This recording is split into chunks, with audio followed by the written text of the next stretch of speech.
Hello friends, hopefully आप सभी लोग अच्छे होंगे। ये जो क्वेश्चन है बेसिक मैथ्स का मैंने होमवर्क दिया था, बट अभी तक भी आप लोग कमेंट नहीं करते। मैं बोलता हूँ बार बार कि आप अगर किए हैं कोशिश करिए, जो भी आंसर आपका आता है कमेंट में जरूर कमेंट ड्रॉप करें। एनीवेज, अब मैं इस क्वेश्चन को करूंगा। क्या बोला है कि the diameter of a circle is of length 6 centimetre. यहां पे क्या बोला है, स्टैंडर्ड मैथ्स में थोड़ा आसान दे दिया था। सेंटर का कोऑर्डिनेट और डायमीटर के एक जो इंड पॉइंट है ना, उसका कोऑर्डिनेट ना मैंने हम लोगों ने सॉल्व भी किया था। तो दूसरे इंड का कोऑर्डिनेट पूछ रहा था, तो बड़े आसानी से हम निकाल लिए कि सेंटर जो होगा ए बी का मिड पॉइंट होगा। लेकिन यहां पे क्या है कि कोऑर्डिनेट केवल एक इंड पॉइंट का दिया है, सेंटर का नहीं दिया। लेकिन उसकी जगह क्या बोला है कि लेंथ 6 सेंटीमीटर है डायमीटर का, और एक इंड -4,0 पे है। The other end on x axis is, अब यहां पे 4 ऑप्शंस दिया, इज एट, यहां पे 4 ऑप्शंस दिया है। अब जरा इस पे थोड़ा सा ऑब्जर्व करते, तो ये भी जो पॉइंट है ये भी एक्स एक्सिस पे है। क्यों? क्योंकि एक्स एक्सिस पे कोई भी पॉइंट लेंगे, हमने डिटेल में कॉन्सेप्ट डिस्कस किया था, तो एक्स एक्सिस पे कोई भी पॉइंट लेंगे उसका वाई कोऑर्डिनेट 0 होगा। तो यहाँ पे वाई कोऑर्डिनेट देखिए 0 है, दैट मीन्स ये भी पॉइंट एक्स एक्सिस पे है। तो कुछ मेरा टेंटेटिव हम लोग ग्राफ मतलब बना सकते हैं। ऐसा मान लीजिए ये मेरा सर्कल है, ठीक। लेकिन एक इंड, अच्छा मान लीजिए इसका डायमीटर पहली चीज की एक्स एक्सिस पे ही है, वो भी दे दिया है। तो मैं ऐसे एज्यूम कर लेता हूं, ये देखिए ऐसा कुछ, ये मेरा एक्स एक्सिस हो गया। ये बढ़ा जाएगा बट मैं इतने पे ही रोक दिया, एक्स एक्सिस पे है, ठीक है। तो एक इंड जो है वो मेरा बोल रहा है -4,0। तो मान लीजिए ये डायमीटर है मेरा ए बी, ये वाला पोर्शन ए बी, ये मेरा डायमीटर है, इसको मैं ए बोलता हूं, इसको बी। एक का कोऑर्डिनेट दे दिया, मान लीजिए ये दे दिया -4,0, ठीक है। ये कोऑर्डिनेट दिया है -4,0। बी का कोऑर्डिनेट पूछ रहा है, लेकिन कंडीशन ये दे दिया ना कि जो दूसरा पॉइंट है डायमीटर का, मतलब बी, वो भी एक्स एक्सिस पे ही है। ये भी एक्स एक्सिस पे लाई करता है, मतलब ऐसे समझिए ना कि वो जो सर्कल है उसका जो डायमीटर है ना ये वाला, वो एक्स एक्सिस पे लाई करता है, ऐसे समझिए, ठीक। अब यहां पे आते हैं कि जब वाई एक्सिस बनाएंगे तो कोई जरूरी नहीं कि इसका जो सेंटर होगा ना वो मेरा क्या बोल सकते हैं, डायमीटर का लेंथ देखिए 6 दिया है, मतलब क्या हुआ कि आधे लेंथ 3। तो 3 मतलब कहां पे जाएगा, 3 अगर ले जाना है आपको तो ये 1,0। तो ऐसा कुछ होगा। चलिए मैं एग्जैक्ट नहीं ड्रॉ करने की कोशिश करता हूं, वाई एक्सिस ड्रॉ नहीं करता हूं, ठीक है ना। वाई एक्सिस ड्रॉ नहीं करता हूं, बस इसी से मैं आपको बताने की कोशिश कर रहा हूं। चलिए ठीक है। अब एक चीज तो क्लियर है कि ये जो डायमीटर है वो एक्स एक्सिस पे है, ठीक। एक इंड ये है, तो दूसरा जो इंड है इसका जो कोऑर्डिनेट होगा, ये तो मुझे पता है कि इसका भी वाई कोऑर्डिनेट 0 होगा, तो मैं मान लूं α,0, ठीक। अब एक चीज यहां से बताइए, क्वेश्चन में ये दिया है ना कि ए बी, ये जो डायमीटर है मतलब ए और बी के बीच का डिस्टेंस जो है वो 6 सेंटीमीटर क्वेश्चन में आपको दे दिया है। तो दैट मीन्स क्या हुआ कि ए बी के बीच का डिस्टेंस 6 सेंटीमीटर। अब ए और बी के बीच का डिस्टेंस अगर आप निकालना चाहें तो सीधी सी बात है, वाई कोऑर्डिनेट तो 0 है, दैट मीन्स क्या हुआ, अल्फा और इस पॉइंट के बीच का जो मैं डिफरेंस निकाल लूं वही मेरा 6 सेंटीमीटर होना चाहिए। दैट मीन्स मैं बोलना क्या चाहता हूं, अल्फा माइनस ये -4, ठीक है ना, this must be equal to 6। Clear, समझ आ रहा कि नहीं? तो बस अल्फा ये माइनस माइनस प्लस हो जाएगा 4 and this is equal to 6। तो अल्फा की वैल्यू क्या आ जाएगी, 6 - 4, दैट मीन्स 2। तो मैंने तो बड़ा इजीली निकाल लिया, जो बी है मेरा, अल्फा की अगर वैल्यू 2 आ गई, वाई कोऑर्डिनेट तो 0 ही होगा, तो दूसरा इंड जो होगा वो 2,0 पे आएगा, ठीक। अच्छा, ये मैंने प्रॉपर सॉल्व करके बताया। ऐसे क्वेश्चंस को आप ऑप्शन से भी चेक कर सकते हैं। कैसे? सीधी सी बात है, एक इंड ये दिया है, अब दूसरा इंड इन्हीं जो 4 ऑप्शंस में से, तो हर एक ऑप्शन का मैं पॉइंट लूंगा, ये वाला ए के साथ डिस्टेंस निकालूंगा, जिसका डिस्टेंस 6 आ जाए वो मेरा आंसर होगा। तो ए और इसके साथ निकालेंगे तो वो क्या आएगा, ध्यान दीजिए, -4, जैसे ऐसे 2 पॉइंट्स के बीच का डिस्टेंस, ये x1 y1, ये x2 y2, तो 0 - 4 मतलब 4 का स्क्वायर प्लस 2 - 0 मतलब 2 का स्क्वायर, तो ये 16 + 4 20 आ गया। तो ये ऑब्वियस ही बात है, ये 6 के इक्वल नहीं आएगा, ये तो गया, ठीक है।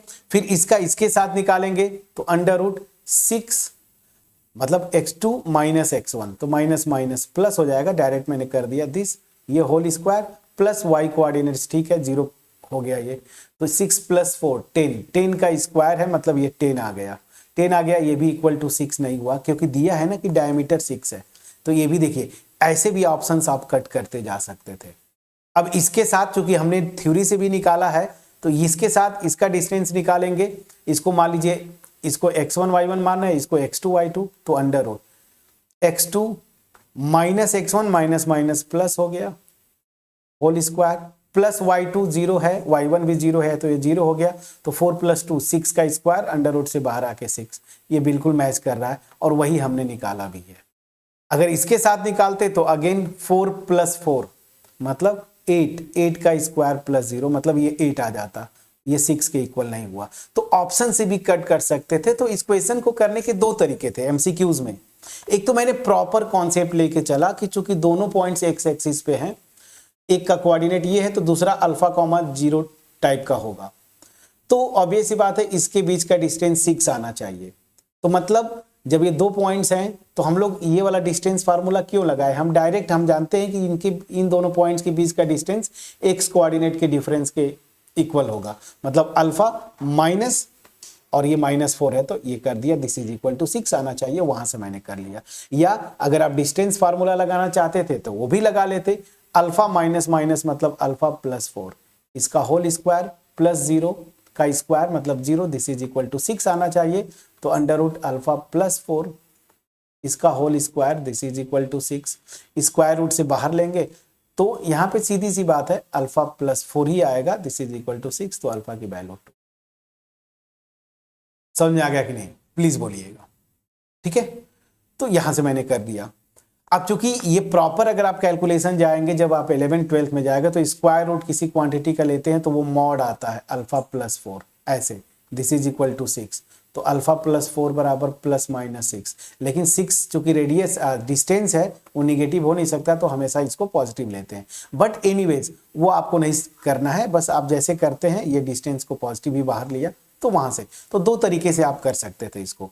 तीसरा तरीका क्या था, आप सीधे ऑप्शन से जाते, ये पॉइंट एक है और दूसरा जो ऑप्शन में दिया हुआ है इसमें से कौन सा पॉइंट ये बी का coordinate such that A B के बीच का डिस्टेंस 6 आ जाए, तो ए का इसके साथ निकाला नहीं आया 6, इसका इसके साथ निकाला 6 नहीं आया, लेकिन इसका इसके साथ निकाला तो 6 आ गया, मतलब सी ऑप्शन सही है, ठीक है। और डी का भी हमने निकाल के देखा ये भी नहीं सही था, तो सी ऑप्शन सही है। थोड़ा सा मैं डिटेल में जाके बताया, आप 2-3 मेथड्स बता दिए, जो आपको अच्छा लगे आप उसको कर लीजिए, बट सबसे आसान ये वाला होता है। क्यों, दोनों अगर एक्स एक्सिस पे हैं उनके बीच का डिस्टेंस एग्जैक्टली एक्स कोऑर्डिनेट के डिफरेंस के इक्वल होता है, वो सबसे आसान है। अदरवाइज 2 पॉइंट्स के बीच का डिस्टेंस के फार्मूले से भी जा सकते थे और ये डायरेक्ट ऑप्शन से डिस्टेंस निकाल के भी कट कर सकते थे। तो चलिए जो आपको अच्छा लगा हो। अब मैं आता हूं फटाफट यहाँ पे, ये जो क्वेश्चन मैंने दिया था स्टेट असर्शन रीजन टाइप का, तो यहाँ पे यही बोल रहा था, क्वेश्चन लास्ट वीडियो में मैं पढ़ा था कि ये P एक्सटर्नल पॉइंट है, ये एक सर्कल है, उसका सेंटर है O। अब क्या बोल रहा है कि P से 2 टेंजेंट्स ड्रॉ करते हैं सर्कल पे, PA और PB। तो ये जो क्वाड्रिलेटरल बन रहा है उसी क्वाड्रिलेटरल के बारे में बात करा, OAPB। तो आपसे ये बात करा OAPB, ये जो क्वाड्रिलेटरल बन रहा है ना, ये साइक्लिक होगा कि नहीं। तो ये रिजल्ट है, अगर आपको पता नहीं तो इसको प्रूफ आप ऐसे लाइन ड्रॉ करके वो प्रूफ करते हैं, ठीक है, कि वो साइक्लिक क्वाड्रिलेटरल हो जाएगा। एनीवेज, तो ये एज अ रिजल्ट आप इसको याद कर लीजिए कि एक्सटर्नल पॉइंट से 2 टेंजेंट्स ड्रॉ करेंगे, सेंटर से इसको इधर मिलाइए, सेंटर से दूसरे टेंजेंट जो पॉइंट ऑफ कांटेक्ट है मिला दीजिए, तो ये जो क्वाड्रिलेटरल बनता है हमेशा ये साइक्लिक क्वाड्रिलेटरल होता है। तो असर्शन में यही बोला था कि this then it is cyclic quadrilateral, तो असर्शन तो आपका सही हुआ, ठीक है ना। ये एज अ रिजल्ट आप इसको याद कर लीजिए, ठीक। प्रूफ में किसी भी बुक में जाके देखेंगे इस तरह से लेता है, बाकी वो सिमिलर ट्रायंगल्स वगैरह दिखा के वो प्रूफ करता है, वो आप प्रूफ देख लीजिएगा, बट एज अ रिजल्ट इसको याद कर लीजिए। अब आते हैं रीजन, क्या बोला, in a cyclic quadrilateral opposite angles are equal, यही गलत हो गया ना। साइक्लिक क्वाड्रिलेटरल में क्या प्रॉपर्टी होती है कि अपोजिट एंगल्स जो होते हैं ना वो सप्लीमेंट्री होते हैं, मतलब उनका सम 180 डिग्री। तो जैसे फॉर एग्जांपल ये एक एंगल है, इसके अपोजिट मान लीजिए ये एंगल बी है, तो यहाँ पे angle A plus angle B जो है वो 180 होगा।